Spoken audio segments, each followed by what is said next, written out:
They called him the little magician, too small, too fragile, too quiet, and yet, for almost 2 decades, Lionel Messi dominated a sport built for giants. But here's what almost nobody talks about.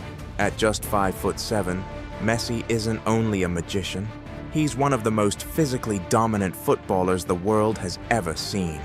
Forget the records, forget the trophies, forget the highlight reels. What Messi did to defenders wasn't just skill, it was science, precision, and power disguised as grace. Because what if I told you Messi's greatness wasn't just in his feet, but in his body itself? This is the story of the 5'7" physical beast who redefined what strength looks like in football, the myth of the small footballer. For decades, football worshipped the tall and the powerful. Players like Drogba, Van Dijk, Zlatan Ibrahimovic, physical specimens who bullied their way through matches. Scouts used to say things like, "He's too short to survive the Premier League." But then came Lionel Messi, a man who didn't just survive, he ruled. Standing at 1.70 meters and weighing around 72 kilograms at his physical peak, Messi shattered every stereotype about size. He wasn't built to win aerial duels, yet he scored headers in Champions League finals. He wasn't built to push defenders off the ball, yet they bounced off him like pinballs. In an era of giants, Messi was the compact machine that outmaneuvered them all. When you saw him glide past players twice his size, you weren't watching luck or flair, you were watching physics in motion. The low center of chaos. Watch Messi dribble and you'll see something no other player has. Total control over gravity. His center of mass sits unbelievably low. His knees stay bent. His hips rotate like gears in perfect rhythm. While other players run upright, Messi moves with a constant forward lean, almost floating. And that posture gives him what scientists call dynamic balance, letting him change direction 3 times faster than the average professional player. A study from the University of Barcelona in 2018 measured his balance recovery after contact, and it was nearly double the efficiency of other La Liga forwards. That's why defenders can't knock him down.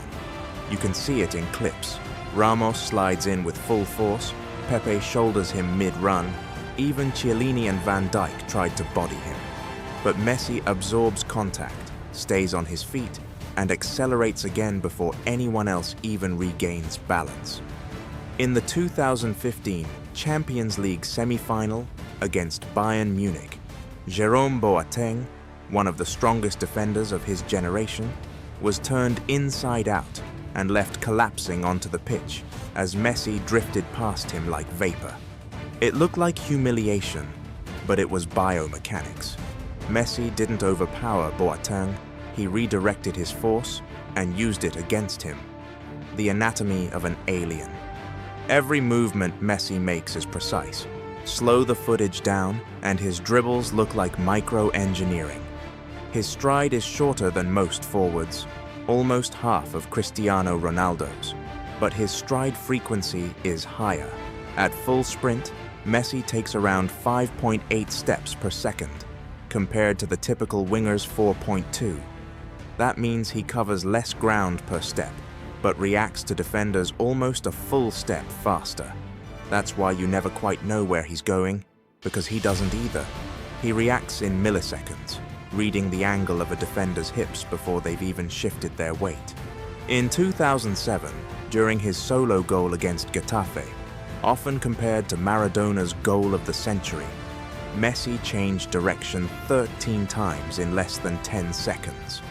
Not one player laid a proper hand on him. That's not just creativity, that's neurological dominance. His nervous system fires faster than almost any player recorded in Barcelona's training data during his prime years. His ankle flexibility is unmatched, allowing a range of rotation that lets him roll over the ball mid-dribble and stay balanced, even when being clipped. He's not defying gravity, he's cooperating with it.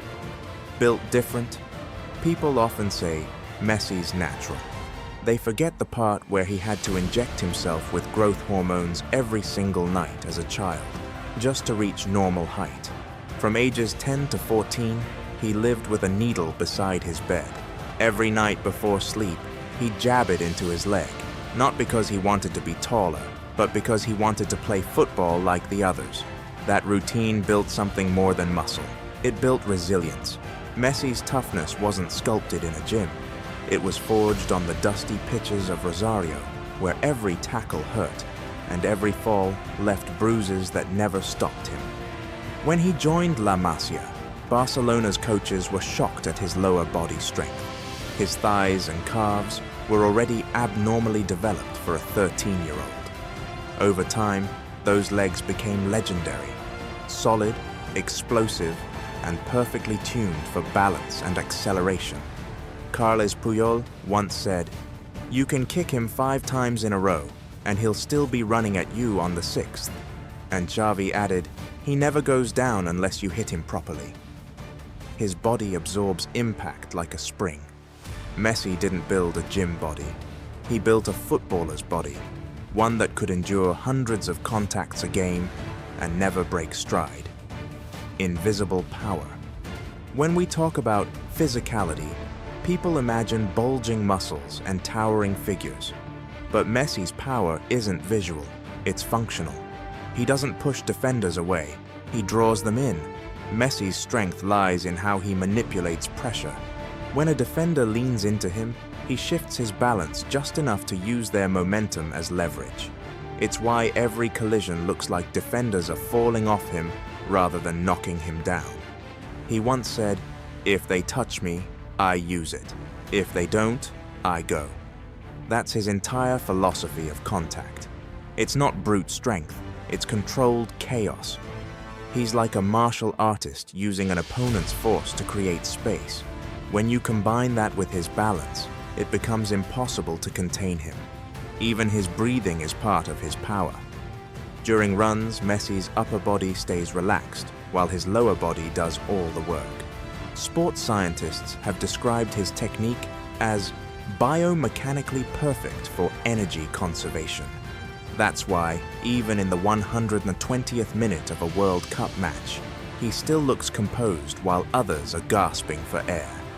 That efficiency, that economy of movement, is what makes him so deadly. He's not wasting strength, he's storing it. The era of giants. And it's not like Messi dominated in a lightweight era. He played against the most physical defenders modern football has ever produced. Sergio Ramos, Giorgio Chiellini, Pepe, Nemanja Vidic, each one built like a heavyweight boxer. Yet, time and time again, the 5'7" magician made them look weightless. In the 2011 Champions League final, Messi faced a Manchester United backline led by Rio Ferdinand and Nemanja Vidic, both towering, both brutal. And yet it was Messi who scored a header between them. A 5'7" forward jumping over 2 defenders standing 6'2" and 6'4" to score on the biggest stage in club football. That moment told you everything you needed to know. Messi's physical power didn't come from height. It came from timing, positioning, and explosiveness. His vertical leap was measured at nearly 70 centimeters, the same as the average NBA point guard. And in La Liga, he consistently ranked among the top 10 players in distance, covered with the ball at high speed. That sustained physical dominance, the kind that doesn't fade after 90 minutes. Even in his 30s, defenders couldn't bully him. In 2021, when Argentina faced Brazil in the Copa America final, Casemiro and Marquinhos threw everything at him. Messi didn't score that night, but he endured every hit and still orchestrated the play that led to the winning goal. At 34, he was still absorbing pressure, still bouncing off bodies, still untouchable. Why no one talks about it? So why do we never hear people talk about Messi as a physical phenomenon? Because his power doesn't look like power.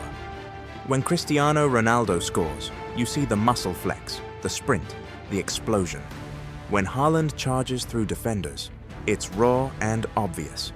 But when Messi glides past 3 players, it looks effortless. Too effortless. And that's the trick.